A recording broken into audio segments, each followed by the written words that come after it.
Fala, meu povo! Estamos aqui, ó, quinto episódio do XPM Cast e eu vou falar pra vocês, esse episódio tá muito tech, tá muito tecnológico, tá muito arretado e ó, eu vou falar uma coisa pra vocês. Eu estou aqui com dois feras da área de startup, automação, IA, tecnologia. Eu só sei que eu vou sair aqui com um outro MBA. Eu vou sair pós-graduado para chegar no Exponential Marketing calibrado e pronto para receber os palestrantes de lá. Porque aqui, ó, eu já tenho dois feras. Mas antes disso, ei, editor, roda a vinheta.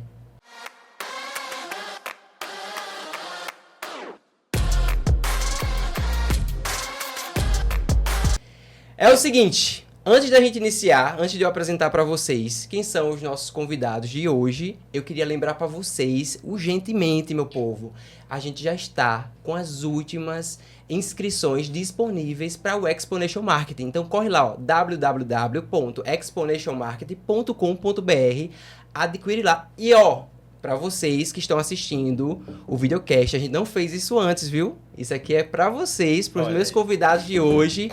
Cupom de 10% de desconto em qualquer ingresso. XPM, XPM 10. É só colocar lá no site do Simpla e você consegue aí, ó, 10% de desconto na aquisição do seu ingresso, tá? Sem mais delongas, estou aqui com dois feras, né? Vamos começar aqui pro meu lado esquerdo, né, do vídeo. Jefferson, CEO da Showcase. Seja muito bem-vindo, Jefferson. Eu que agradeço pelo convite, obrigado pela oportunidade de compartilhar com o nosso grande fera aqui da Neuron, né? Muitas experiências na tarde de hoje, levar muito conteúdo também para todo mundo aí do XPM, né? Simbora! E aqui do meu lado direito, Matheus, co-founder da Neuron. Seja muito bem-vindo, Matheus. Muito obrigado, agradeço aí pelo convite, né, e pela oportunidade de estar dividindo a mesa com grandes nomes aqui, né, e poder contribuir, falar sobre a jornada empreendedora, o que é startup, tecnologia. Perfeito, vai ser massa. Vamos embora. Ah, e o tema de hoje, né, é sobre startup, automação de marketing e marketing commerce. Eu vejo assim que os três temas, né, esses três assuntos estão interligados entre si e nada melhor do que ter dois feras especialistas nisso aqui pra gente conversar um pouquinho. Maravilha. E aí eu já começo ligado no 220 e eu já queria saber aí de vocês o que é que a gente precisa, né, aquele empreendedor, aquele amante da tecnologia precisa saber ou fazer para ter uma startup de sucesso, né? Qual é a jornada, quais são a dica de ouro? Boa, maravilha. Eu costumo dizer a todos os espectadores, tá, todos os meus mentorados e todo mundo que nos acompanha que uma startup nada mais é do que um produto que ele consiga ser a um curto intervalo de tempo, repetível e escalável, e que você consiga ter uma operação enxuta e que consiga alcançar patamares aí muito maiores do que empresas naturalmente tradicionais, né? Eu costumo dizer, inclusive, toda vez que alguém me procura, que para começar uma jornada startup, o primeiro passo é você sonhar com algo muito grandioso, e depois de sonhar com algo muito grandioso, sair de dentro de casa, de dentro do escritório, para ir para a rua validar com seus clientes, né? Porque a startup não existe sem uma dor real e sem a necessidade de um cliente, né? Tem que ter um objetivo, né? Tem que ter um objetivo claro. E principalmente aquela vontade e aquela força do empreendedor de querer fazer acontecer. E esse início dessa jornada, ela pode ter várias etapas, onde a primeira etapa pode ser o MVP, pode ser a validação inicial. MVP, para quem está nos assistindo e não é acostumado com essa sigla, é produto mínimo viável. Uhum. É aquele produto mínimo para que você consiga entregar uma solução e resolver uma dor de alguém. E muitas vezes, muitas empresas, muitos empreendedores começam fazendo o MVP no papel, validando algumas hipóteses e etc., né? E essas validações de hipóteses podem se tornar um produto, né? No começo, eu costumo sempre dizer, inclusive, que comece fazendo coisas não escaláveis, né? Primeiro. E aí, a partir do momento que você começa a ter o cliente, ter a demanda, ter o seu produto, aí, naturalmente, você começa a escalar os seus processos para que você vire exponencial. E é sempre uma rotina de teste, né? Você o tempo todo. Testar um plano A, um plano B, um plano C, um plano D, e aí absorver, né, o que os resultados desses testes eles nos dão para poder ir melhorando, né, e performando cada vez melhor, né? E aí, Matheus, com relação até a questão da... A gente estava conversando um pouquinho antes, né, antes de iniciar o videocast, falando um pouco sobre a Neuro. Como foi esse início lá, né, como co-founder da Neuro? Quais são os principais processos que vocês, né, estabeleceram para poder hoje estar no patamar que estão? Perfeito, perfeito. Os primeiros pontos, né, como nosso amigo Jefferson aqui falou, é identificar uma dor. O primeiro ponto só existe um negócio de sucesso se esse negócio soluciona alguma dor. Então, a gente ali, durante a pandemia, né, em 2020, a gente viu que estava havendo um distanciamento entre as pessoas, né, isolamento ali, todo mundo tendo que ficar em casa. Então, a gente viu, caramba, eu acho que aqui surgiu uma oportunidade de negócio, né? E já vinha ali surgindo e se propagando naquele tempo o conceito de chatbots, né? Então a gente viu como é que a gente pode desenvolver uma solução que ela seja escalável e que atenda a necessidade de pequenas e médias empresas. E foi daí, né, dessa dor específica que veio o surgimento da Neuron. A partir desse momento a gente começou a modelar a solução, né? A gente já tinha noções de metodologias de desenvolvimento de produto, né? Passamos por design sprint, né? Ou seja, a Neuron veio da concepção de um processo que é baseado no design sprint, uma metodologia composta justamente por validação. A gente buscou validar o produto antes mesmo de pôr em prática, né, o desenvolvimento. Então, a gente viu que aquele problema, ele de fato tinha uma solução. Então, uma vez que foi validado o produto, que a gente modelou, desenhou o MVP da solução, a gente foi para a prática de desenvolvimento. E aí sim a gente começou a parte, né, que todo programador, todo cara de tecnologia gosta, que é codar, né, pôr em prática. E aí a gente desenvolveu uma primeira versão do produto. Uma vez que a gente tinha a primeira versão do produto, já tinha alguns primeiros clientes para estar utilizando ali a plataforma, que inclusive clientes que estão conosco até hoje, né? Eita, que bacana. E aí, baseado no desenvolvimento do MVP, a gente foi colhendo feedbacks, foi entendendo, né, as dores e evoluindo o produto com base na necessidade do cliente. Ou seja, é uma evolução gradual, né? Quando você desenvolve um produto, cria um negócio, uma startup, você não vai desenvolver a solução, como é que eu posso dizer, mais perfeita logo de cara, né? Você vai ter que desenvolver uma solução que ela evolui gradualmente. E a Neuron começou bem aí, desse modelo. E tem um fato que eu observo muito nas startups, e trazendo um pouco do que você falou agora, é que é uma solução emergente, né? É algo que precisa, de certo modo, ser rápido, né? Resolutivo, né? E atender a uma demanda muito específica para poder ter um resultado positivo, né?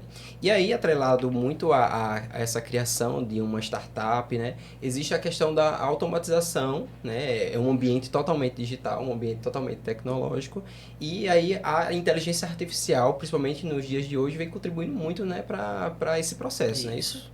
Exato, bastante, bastante. No âmbito da IA, né, eu costumo dizer que a inteligência artificial ela é bem aplicada quando você entende a dor. Ou seja, não adianta eu querer aplicar a inteligência artificial somente por aplicar, porque eu acho que ela vai resolver o problema, não. O primeiro ponto é entender a dor, sempre vai ser entender o problema ali. Uma vez que você entende aquela dor, você vai saber, logicamente, qual é o tipo de IA, por exemplo, o tipo de solução que eu aplicaria nesse problema, né? E aí é que vem aquelas camadas de automação. Muitas vezes, né, o que o pessoal às vezes chama de IA é apenas... Assim, a gente tem uma camada mais lógica, uma solução simples, né, de if, else, né, estruturas condicionais ali que fazem alguma verificação. Esse tipo de automação já soluciona boa parte dos problemas. Eu não tenho o número certo aqui, mas eu vou chutar. Vamos dizer que uma automação simples ela pode resolver 70% das problemáticas. Uma vez que essa solução simples que você desenvolveu, essa automação simples não resolve esse problema, você parte para adotar uma camada de inteligência que ela é mais profunda, né? De fato, você começa a entrar em soluções como inteligências artificiais generativas, né? Que tem a possibilidade de identificar e de gerar novos conteúdos. E o processo é esse, né? E isso está muito também atrelado à questão de ter um banco de dados, né? Um banco ali de informações que possam auxiliar a inteligência artificial a performar bem e assertivamente, né? Jefferson, na Showcase também existe o processo é muito semelhante. Conta um pouquinho mais pra gente. Boa, maravilha. Dando um passo para trás, inclusive, falando no processo de evolução das startups, eu costumo dizer que toda startup ela tem um modelo de negócio vivo, porque principalmente quando você está focado em olhar a dor do cliente, essa necessidade vai evoluindo muito o seu produto. Na Showcase, por exemplo, a gente pivotou 6 vezes até ter o produto que a gente tem hoje, né? Depois de 6 anos de operação no mercado. E, por exemplo, agora, conectando um pouco com o IA, a gente descobriu há 2 anos atrás que usando da inteligência artificial e usando os ativos que a gente tinha estruturado ao longo de todos esses anos, porque eu costumo dizer, inclusive, que não existe uma boa efetividade e uso da inteligência artificial se você não tem uma base para que você consiga estruturar essa base e fazer com que essa base possa gerar recomendações, gerar estruturas de dados para que você possa otimizar a operação do cliente lá na ponta, né? E há 2 anos atrás a gente entendeu que a gente precisava acompanhar toda essa evolução que a inteligência artificial estava tendo no mundo inteiro e a gente precisava principalmente colocar elementos ali dentro da nossa plataforma que pudesse ajudar o lojista. A Showcase hoje é uma plataforma de social commerce que ajuda o lojista a vender mais através de todos os canais digitais, né? WhatsApp, Instagram, Facebook, e-commerce. E como é que a gente usa a base que a gente construiu ao longo de todos esses anos a favor da loja para gerar insights e recomendações que pudesse ajudar o vendedor, por exemplo, no dia a dia. Então, por isso que é muito importante você ter uma base, treinar essa base e, principalmente, tem um fator super relevante que eu aprendi muito, apesar de ser de tech, eu aprendi muito quando a gente foi evoluir o nosso produto, que é o modelo ele precisa ser treinado, né? Então, muitas vezes, o treinamento do modelo pode levar anos para que você possa entregar uma solução realmente robusta para o mercado. Então, vou dar exemplos práticos e simples. Até um like que você dá no produto dizendo se gostou mais de um ou se não gostou do outro é uma forma intuitiva, um indicador, né? Um indicador para treinar aquela máquina e fazer com que ela no futuro possa dar recomendações mais acuradas, né? Então é um modelo fantástico que você vai construindo ao longo do tempo e daqui a pouco você tem um negócio muito robusto, Muito né? bacana. Agora, uma coisa que eu fiquei curioso é, lá no início, né, a gente precisa, como você falou, né, a gente precisa ter um banco de dados. Mas como é que a gente pode ter esse banco de dados? É através de uma criação de usuários ali que vão te ajudar a sentir, a guiar, a montar, a estruturar a sua plataforma, né, a sua startup em si? Ou são bancos de dados de terceiros que você vai implementar e aí junto com essas informações você vai lapidar melhor? Legal. Quando você já tem uma base histórica, a coisa começa a ficar mais simples, né? Porque você já tem seus dados. E hoje existe uma preocupação muito grande no mercado relacionada à LGPD, né? Ou seja, os dados eles têm que ser seus, têm que ser respeitado toda a legislação e etc. Mas hoje também existem muitas bases de dados públicas, né? Open source, né? Abertas, que você pode utilizar para treinar modelos. Então, por exemplo, sei lá, de repente você pega uma base de dados aberta de e-commerce anonimizada que você pode treinar o seu modelo para quando você no futuro tiver com aquela mesma estrutura de dados, você possa utilizar da mesma tecnologia que você usou usando uma base externa, né? Existem muitas dessas e de diferentes segmentos. Com dados anonimizados, muitas vezes com dados que são públicos, que faz correlação com o seu produto. Então é muito encaixar o segmento que você tem versus as bases que tem disponíveis hoje no mercado para você fazer esses treinamentos, quando ou você não tem base suficiente para ter uma acurácia legal, ou quando você está querendo escalar muito ou não tem base nenhuma e etc., você pode utilizar desses mecanismos, entendeu? Bacana. Me complemente se eu tiver errado, Matheus. Perfeito. Como o Jefferson falou, né? Justamente, não necessariamente você precisa ter a informação definitiva que o seu negócio vai tratar. Quando você treina um modelo, você está ensinando a ele padrões. Então, se você ensina um padrão, vamos supor, o padrão aqui de uma base de e-commerce. Ensinou um padrão da base de e-commerce, quando você botar dados semelhantes, a IA, né, o modelo ali, ele vai conseguir compreender o dado, porque ele já foi treinado previamente com aquele padrão. É como aprender fórmulas matemáticas para resolver problemas. Você não precisa saber, você não aprende, digamos assim, os números específicos que estão na fórmula. Você aprende a fórmula e vai imputando variáveis, né? Dados que são processados. Entendi. Essas fórmulas vão variando de acordo com cada objetivo, ou existe já uma pré-formatação que já dá pra gente aplicar, por exemplo, vamos supor que eu quero abrir minha startup, eu sei qual é o meu negócio, eu sei qual é a minha dor ou a dor do meu cliente e eu quero, né, justamente atuar naquela área. Como é que eu posso formatar essas fórmulas para poder gerar ou criar todo esse mecanismo de de estrutural mesmo, de estrutura tecnológica para poder iniciar esse processo?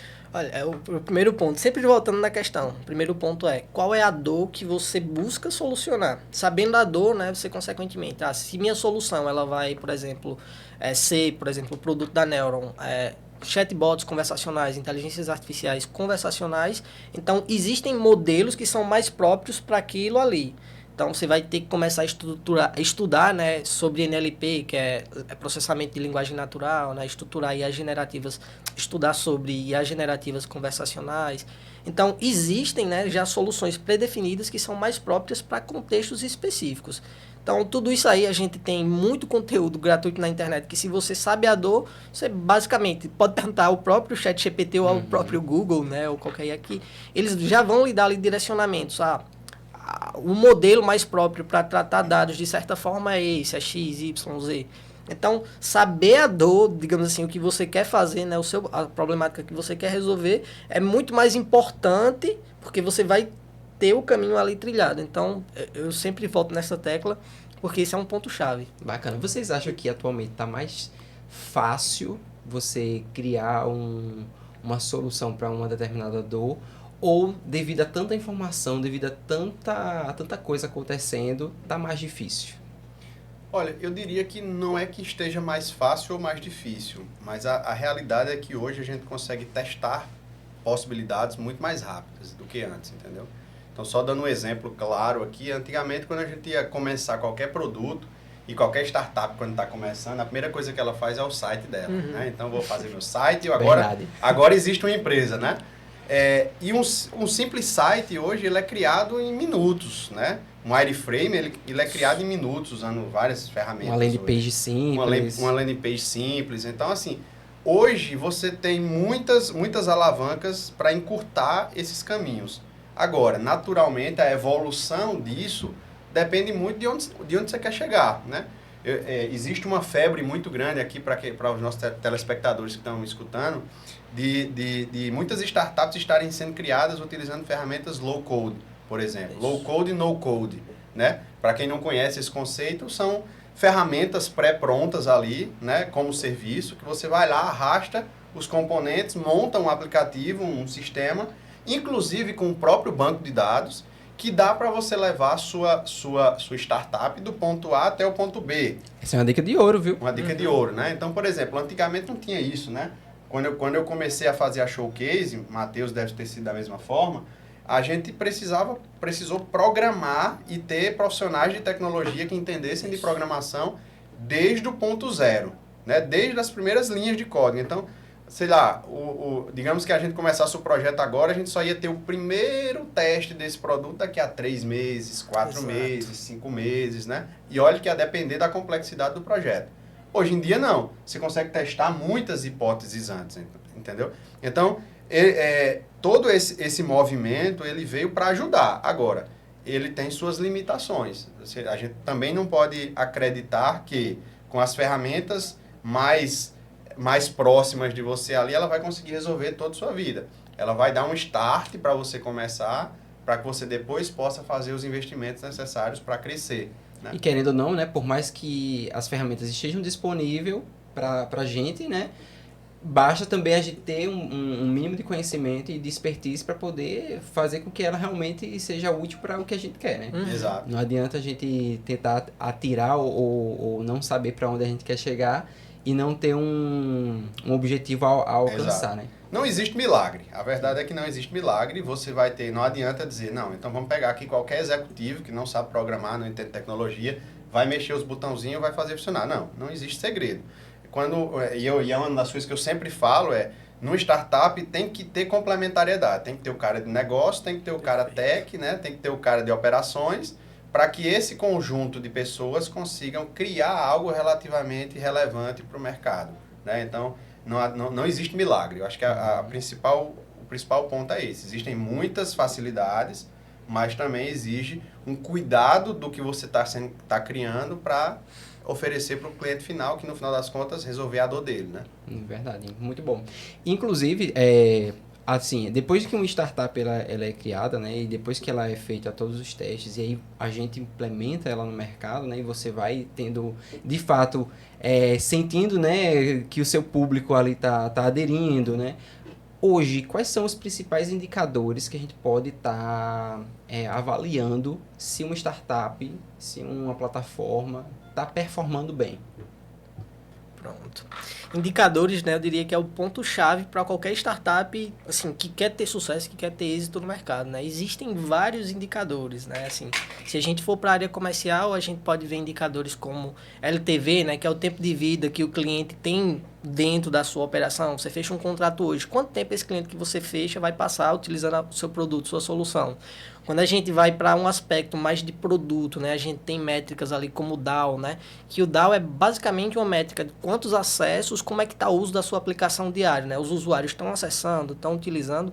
Então, quando a gente entra nesse ponto, é muito importante ter uma equipe de CS, né, Customer Success, que geralmente é coordenada ali por um cara de operações, entrando em contato com o cliente, fazendo, digamos assim, as percepções de como é que está o uso da aplicação, monitorando esses indicadores, para que, baseado nesses indicadores, você possa evoluir ou até mesmo entender evoluções do seu produto que possam levar a um possível upselling, né? Ou entender novos ICPs, né? ICPs ali é nada mais, nada menos do que o perfil, a persona do seu cliente, né? A pessoa para a qual você vende. Então, esses indicadores, eles guiam, né?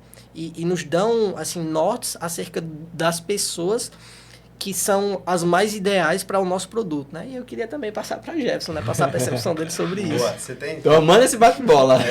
Tem toda a razão, esses são alguns dos indicadores, mas eu sempre gosto de falar o seguinte, o maior indicador que uma startup tem hoje para o mercado se chama venda. Né? A venda, ela é o motor, é a tração que faz com que tudo aquilo exista, que tudo aquilo aconteça.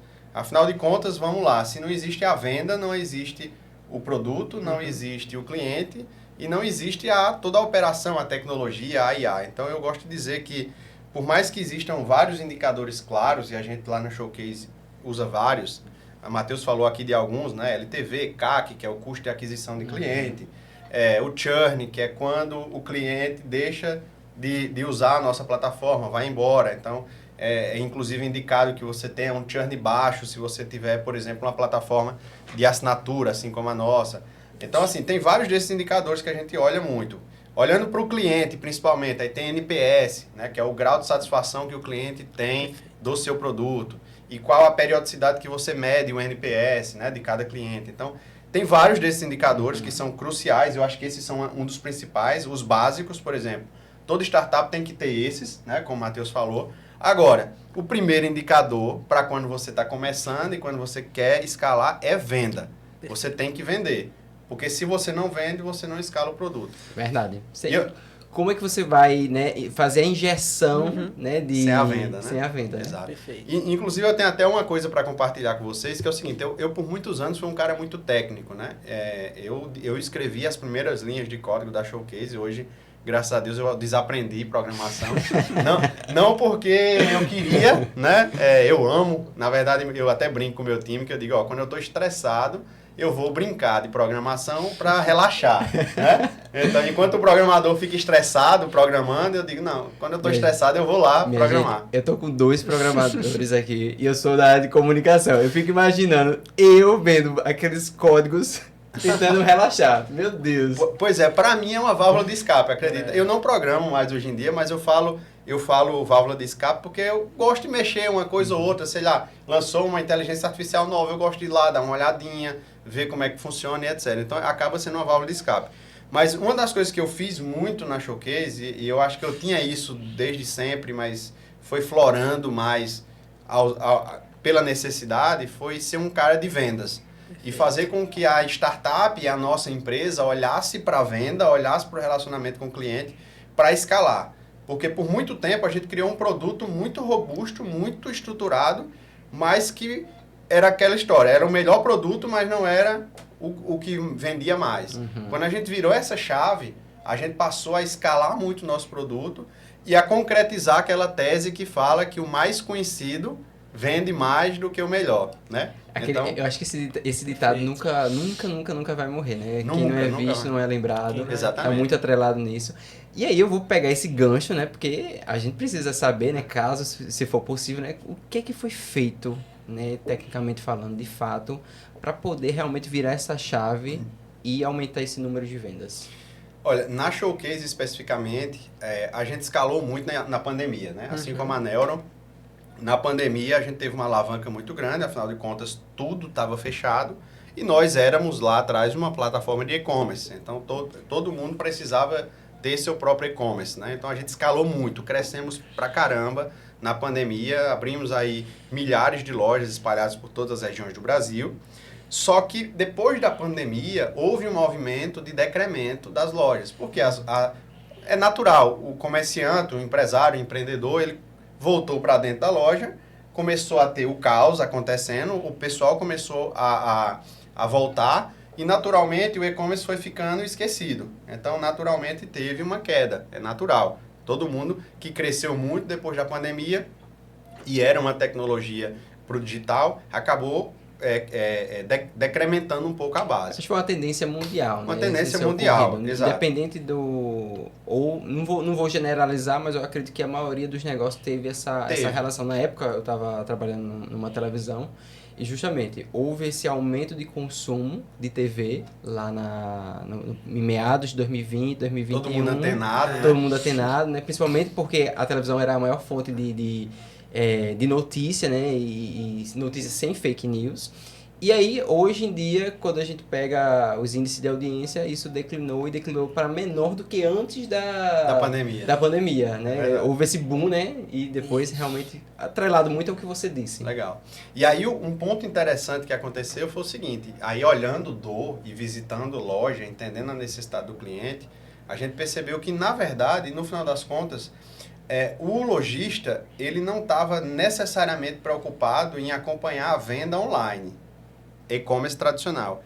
Ele estava preocupado em atender, vender e se relacionar com esse cliente online. São coisas completamente diferentes. Então eu comecei porque é fato, toda geração nova e existe uma tendência mundial de crescimento das pessoas utilizando as redes sociais, o WhatsApp, etc. Só para você ter ideia, hoje, mais de 74% dos consumidores brasileiros utilizam as redes sociais para comprar. Uhum. E muitas vezes não é aquela compra automática, é aquela compra que começa com uma conversa e termina num carrinho de compras, né? Uhum. Então a gente começou a entender isso, começou a entender as dores, começou a entender onde é que o vendedor estava nesse processo, porque existia um grande dilema, né? O vendedor da loja vai ser substituído pelo e-commerce? Como é que fica esse vendedor da loja, dado que também ele é o cara que é responsável pela operacionalização do pedido que vem do online? Exato. Né? Então a gente começou a entender todo esse ecossistema, escutou os clientes e reestruturamos o nosso produto para que ela fosse não só uma simples plataforma de e-commerce, ela fosse uma grande suíte de soluções para o varejo, com foco em ser uma ferramenta de força de venda, ajudando o vendedor, a loja a vender, não só no e-commerce, mas também no social commerce, no WhatsApp, no Facebook, no Instagram, em todos os canais digitais. Uhum. E isso fez a gente crescer muito com esse ajuste de jornada e colocando um time de vendas efetivo para comunicar essa nova jornada. Agora eu tenho uma pergunta polêmica, porque eu estava lendo, já faz um tempo, né? Eu estava lendo sobre a questão das características do e-commerce na pós-pandemia. E eu vi que saiu em um portal que dizia que o e-commerce das principais lojas, né, de varejo do Brasil, elas permaneceram fortes na sua compra no ambiente digital.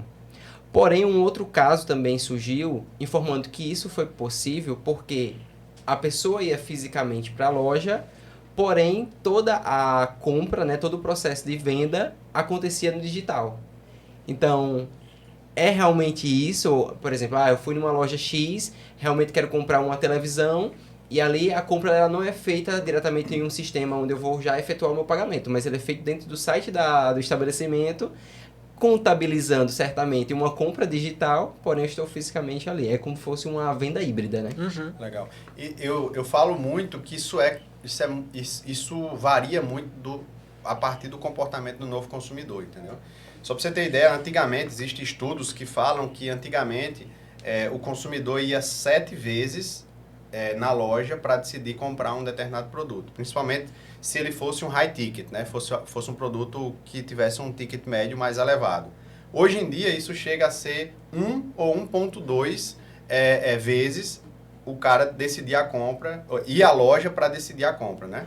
Isso por quê? Porque existe hoje muita informação na internet. Então, quando eu vou comprar, por exemplo, um celular, eu já pesquisei em todos os sites, já li todos os manuais, já perguntei aos meus amigos nas redes sociais. Então, eu já vou direcionado a comprar. Então, as lojas físicas, elas têm tido um papel muito essencial nos dias de hoje de ser uma grande vitrine, de ser uma grande... de ser um grande espaço de experiência para que o consumidor vá lá, viva aquela experiência e possa fazer uma compra online. E isso é muito natural acontecer porque, por exemplo, às vezes eu estou em uma loja determinada, vivi aquela experiência e negociei com o vendedor para aquela compra ser uma compra online e ele entregar lá na minha casa daqui a 2 dias. Isso envolve também, inclusive, um elemento em que, dependendo do porte da empresa, você pode ter incentivos fiscais, tendo uma venda no e-commerce, por exemplo. Porque hoje, e inclusive foi uma das coisas que mais cresceu depois da pandemia, hoje a logística não é mais um grande problema. O que era antes não é mais um grande problema no Brasil. Então hoje existem centros logísticos espalhados aí por praticamente todas as regiões. Hoje tem transportadoras que vão em todos os interiores dos interiores entregar. Então, assim, massificou muito isso e isso vem muito de um comportamento de compra. E aí a loja percebeu, respondendo sua pergunta, percebeu o seguinte: não necessariamente eu preciso ter o estoque dentro da minha loja. Eu posso ter isso no meu centro de distribuição da cidade vizinha, da minha cidade, e eu faço uma estruturação ali dentro da loja para que eu atenda o meu cliente, ele viva aquela experiência e eu possa, de repente, tirar a venda dele no online. Ou seja, é uma omnicanalidade que a gente chama muito grande, que hoje não tem mais diferença de você comprar no PDV físicos, de você comprar no WhatsApp, de você comprar no... né? Inclusive, uma das coisas que a gente empodera muito hoje lá na Showcase é que hoje a gente tem um modelo de social commerce, onde cada vendedor tem seu próprio link, que é quase como um afiliado da loja, e ele pode atender o cliente em nome dele, gerando uma relação pessoal, entendeu? Então, isso aproxima muito o consumidor do cliente, eu posso fazer, o consumidor da loja, eu posso fazer uma experiência física, mas ao mesmo tempo digital, isso tudo em um modelo omnichannel. É verdade. Inclusive, hoje a tendência é muito o que você acabou de falar, né? É tudo muito bem... É tudo um composto. Exato. Hoje você não trabalha somente com uma única forma de canal, e aí eu digo online ou offline, e também você não pode... e aí você deve, na verdade, estar ali atrelado a todos os meios possíveis de comunicação e contato com o seu cliente, porque senão você não vai... na verdade, não é que você não vá, mas na verdade lhe ajuda a realmente fidelizar o processo na qual você está ali querendo que finalize, né? E a loja, ela se torna como se fosse...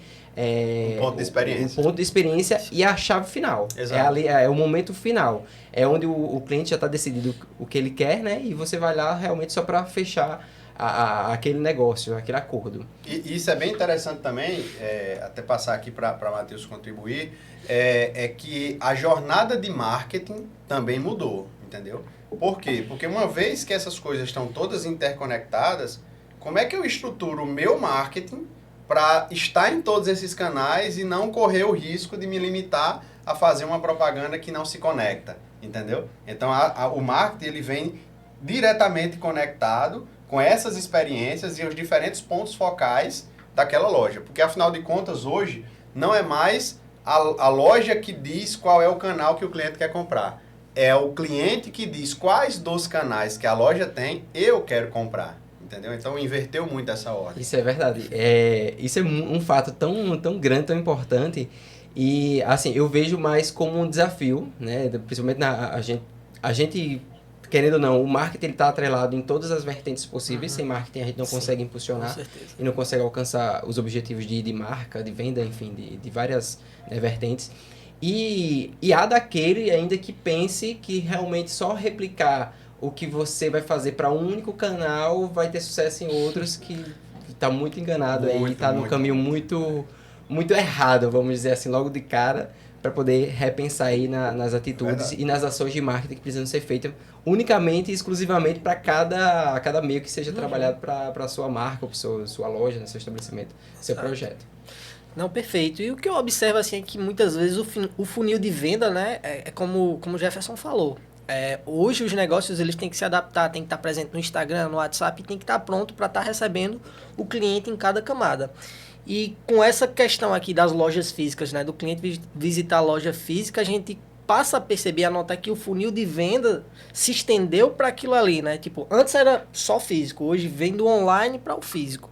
Então, se você não tiver preparado, muitas vezes eu, por exemplo, eu quando vou comprar alguma coisa, né, que eu vou olhar nos e-commerces, eu olho o produto na internet, vejo a média de preço, mas eu gosto de ir lá, pegar, ver, sentir, ter aquela experiência ali de ver como é que é o produto, né? Ou seja, eu parto do online para ir no físico e vou lá, valido, pessoalmente, fisicamente, né, para depois tomar a decisão. E muitas vezes é como o Jefferson falou, eu posso não comprar ali na hora, mas comprar online para receber com 2 dias e tal, mas eu validei a experiência ali com o produto. E as experiências de usuário, isso me fez até lembrar de um comportamento de uma amiga nossa que trabalha com a gente, que é muito pessoal, é muito único, né? Por exemplo, uma amiga minha estava querendo comprar um aparelho, um projetor, e aí tava em promoção. E aí, para ela não perder a promoção, ela disse que descobriu que quando você coloca a mercadoria no carrinho, isso no digital, né? Coloca a mercadoria no carrinho, é como se a loja entendesse que você tem aquele desejo, né? Entendesse não, ela entende, né? Tivesse aquele desejo de compra e vai manter aquele desconto até um certo período. Até um pouco mais do que possivelmente aquele produto ia ficar em promoção, né? Eu fiquei refletindo nisso agora, quando vocês falaram sobre isso, eu falei, e aí me veio isso em mente. Eu falei, caramba, realmente, cada vez mais existem características que se você não fizer um esforço para atender, né, cada vez mais personalizado, cada um você vai perder venda, você vai perder dinheiro, você vai perder, Total. você vai perder de fazer a sua marca ter sucesso, querendo ou não. E aí, agora a conversa está muito boa, mas vamos dar uma pausazinha aqui rapidinho e vamos dar uma olhadinha aqui na tela para a gente fazer os agradecimentos, né? A gente tem 2 parceiros aqui que tá nos ajudando no XPM Cast. O primeiro deles é o Edgley, né? E toda a turma do Cast Arretado.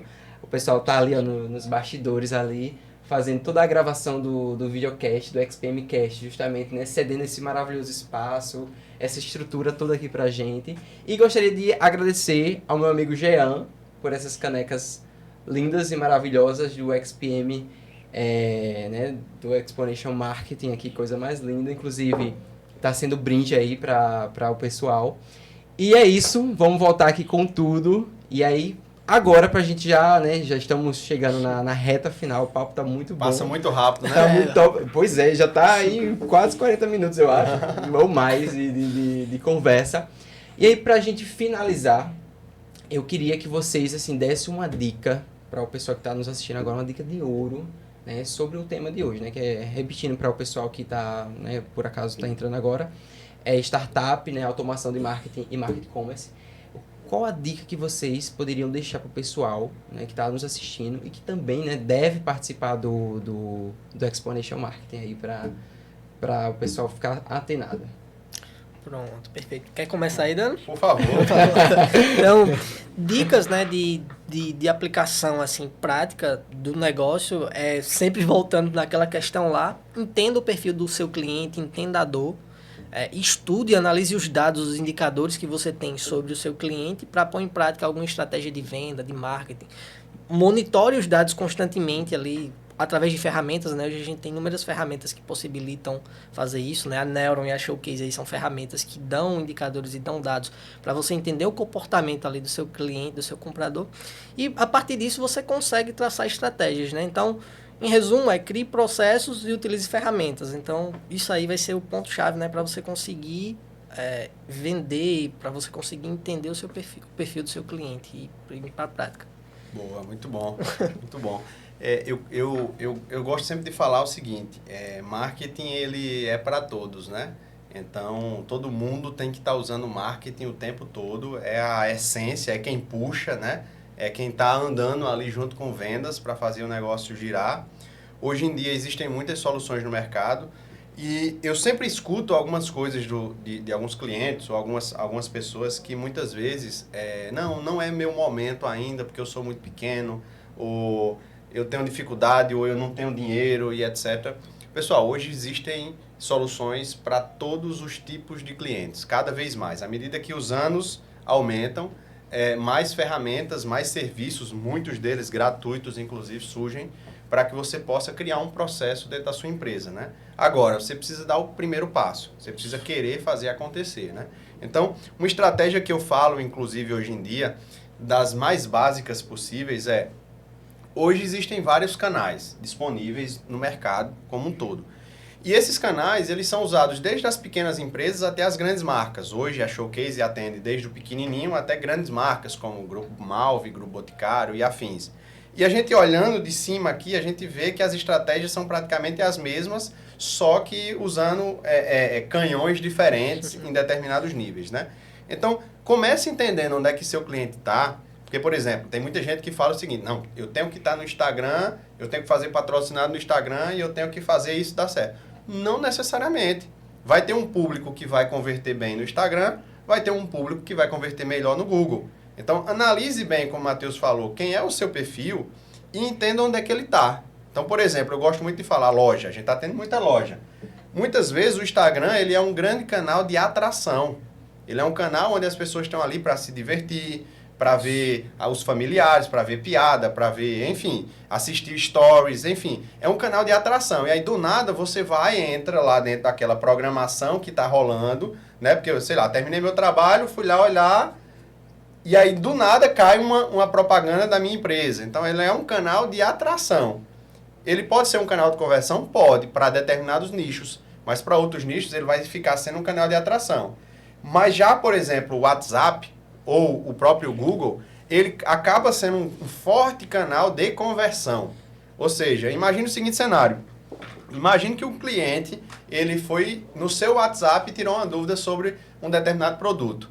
Ele está disposto a comprar. Ele só não vai comprar se você não der um atendimento bom, se você demorar a atendê-lo ou se você não tiver o produto. Mas a taxa de conversão, quando o cliente chega no WhatsApp, já é infinitamente maior. É igual o Google, porque ali você está direcionando. Se eu estou pesquisando um iPhone, por exemplo, eu quero comprar um iPhone. E aqueles produtos que aparecem ali, ele tem uma alta taxa de conversão que já vai ser direcionado. Então, entenda bem quais são os seus canais e use estratégias para estar em todos eles. Você não pode deixar de estar. Esteja no TikTok, esteja no Instagram, esteja no WhatsApp, esteja no Google, esteja na rádio, esteja na TV, esteja em todos esses canais. Faça a estruturação do seu marketing, mas entenda qual é o canal que você vai ter que botar mais energia e você entender quais são os KPIs que você vai pedir daquele canal. Porque, por exemplo, tem muita gente que bota muita grana no Instagram, aí vai medir o KPI de visita no Instagram, mas não converteu. Mas ele não entendeu que aquele não era o canal de conversão. Então, ele botando dinheiro no canal de conversão, entenda o que você vai ter que medir em cada um desses canais. E utilizem várias e várias ferramentas que tem disponíveis no mercado. Use a Showcase, use a Neuron, fazendo propaganda aqui, hein? Eu falei pra ele, seu Will, que eu vou cobrar, viu, depois. Use todas essas ferramentas a seu dispor, tá muito acessível, tem muita gente boa, muito curso hoje na internet, muito acessível. Fica aí essas dicas macro aí que servem para qualquer segmento. Né? Perfeito. E eu assino embaixo, assim, de fato, aconteceu até um caso recente comigo essa semana, eu fui comprar um perfume, já tinha vasculhado o Instagram da loja, aí eu fui direto pro WhatsApp, já determinado, falei... Eu quero esse, né? Eu quero esse, se tiver eu vou levar agora e pronto. Aí eu fui e falei com a moça, não tinha o perfume. Pois é. Perdeu uma venda. Porque eu falei, não quero mais. Aí eu comprei em outro lugar. E tem um detalhe também que pouca gente se atenta. Hoje está muito comum, você vai fatiando as gerações, tá? Se for geração da minha mãe, das minhas irmãs, por exemplo, o Facebook ainda é um canal muito forte. Sem fortíssimo. dúvidas. Fortíssimo, na verdade. Muitas dessas pessoas não tem nem Instagram ainda. E aí ela vai lá no direct. Essa geração mais nova, por exemplo, ela vai no direct e ela pergunta. Aí muitas vezes o que é que acontece? A loja fala o seguinte, não, me chama no WhatsApp. Aí, ou seja, poxa, eu tirei o cliente da jornada. Eu vou abrir um Entendeu? parênteses rapidinho, eu vou trazer um outro detalhe relacionado ao Instagram. Nem no direct, às vezes eu quero saber o preço no comentário chama no direct. Gente, Isso aí mata a venda. não façam isso. Quem tiver loja, não faça isso. Vai pro concorrente, né? Exatamente, quer saber o valor. Tudo tá muito mais objetivo, muito mais rápido e prático. Exato. Sejam exato. claros. E rápidos. E rápidos. E rápidos. Exatamente. Gente, show de bola. Amei o papo, assim, foi muito bom, muito bacana. Faço o convite para vocês estarem, né, conosco no dia 27 Com de certeza, julho, na sala de concerto do Espaço Cultural. A gente tá preparando, assim, um evento incrível, um evento, assim, que vai gerar muito mais insights, muito mais... Eu tava falando pro pessoal, esse evento ele vai ser um divisor de águas aqui em João Pessoa e região, né, porque a gente não tem um evento de marketing Isso é tão verdade. forte como esse que está sendo organizado. E aí eu passo a bola para vocês, né, até pelo que vocês já viram, e aí saber de vocês, o que vocês estão achando também, qual é a expectativa de vocês, né, caso vocês consigam ir, deixo o convite aqui para que vocês vão mesmo. E aí eu queria que vocês falassem um pouquinho assim do evento, né, o que vocês já puderam sentir para o público que está nos assistindo. Perfeito. Não, com certeza a gente vai estar lá como Neuron, né, vendo o evento, aproveitando e colhendo conhecimento, né, de quem realmente entende. São grandes nomes, né? Então, para quem gosta de marketing, para quem quer vender, quer entender processos, vão lá pro XPM, porque vai valer a pena. E a impressão aqui que eu tenho do evento é que vai ser um evento top, show de bola, né? Vocês sempre arrasam na organização dos eventos que vocês fazem. Não, maravilha. Eu sempre costumo dizer que a Luz ela tá criando uma revolução aqui no nosso estado, né? A gente tem visto aí a quantidade de grandes eventos que a gente tem tido aqui na nossa região. Eventos esses que a gente tinha que gastar muita grana para ir lá em São Paulo, já fui vários. E agora a gente tem uma oportunidade única de vivenciar grandes nomes, né? Que vão estar aqui na Paraíba. Pois é. Vão estar, eu costumo inclusive dizer o seguinte, vão estar muito próximos, num momento íntimo, vivendo a nossa realidade, tendo a oportunidade da gente levantar a mão, tirar dúvida, aplicar da nossa realidade. Então é uma oportunidade única, nós vamos estar lá, vamos fazer de tudo para todo o nosso time estar lá junto com o evento, contribuindo, fazendo networking, porque no final das contas é isso, né? É trazer esse conhecimento, sugar um pouco do que está acontecendo de mais inovador em marketing no mundo, né? Porque o pessoal que está vindo para o evento não é só nacional, regional, Exatamente. É mundo, né? São experiências mundiais. E é uma oportunidade de ouro para você estar lá junto com a gente, fazer network, nos encontrarmos. E fica aqui o convite para que você possa comprar um ingresso e estar lá prestigiando todos nós. Olha aí, Jefferson já vai ser contratado como garoto propaganda do XPM. Olha aí. Simbora, pessoal. E ó, são vagas limitadas, tá? A gente já verdade. tá com os ingressos aí acabando, finalizando. E lembro pra vocês, XPM 10 para ter um desconto de 10% lá no Simpla. Então corre agora e vai comprar. E é isso, minha gente. Muito obrigado, Matheus. Muito obrigado, Jefferson. Foi um prazer ter vocês aqui nesse momento, né, de conhecimento, de trocas. Assim, aprendi muito com vocês. Espero que o pessoal também que esteja nos assistindo tenha aprendido bastante. E aí, deixo aí o convite novamente para vocês. E meu muito obrigado. E muito obrigado a você que está nos assistindo. Lembre-se, XPM dia 27 de julho. Corre, corre, corre que já está acabando. Tchau.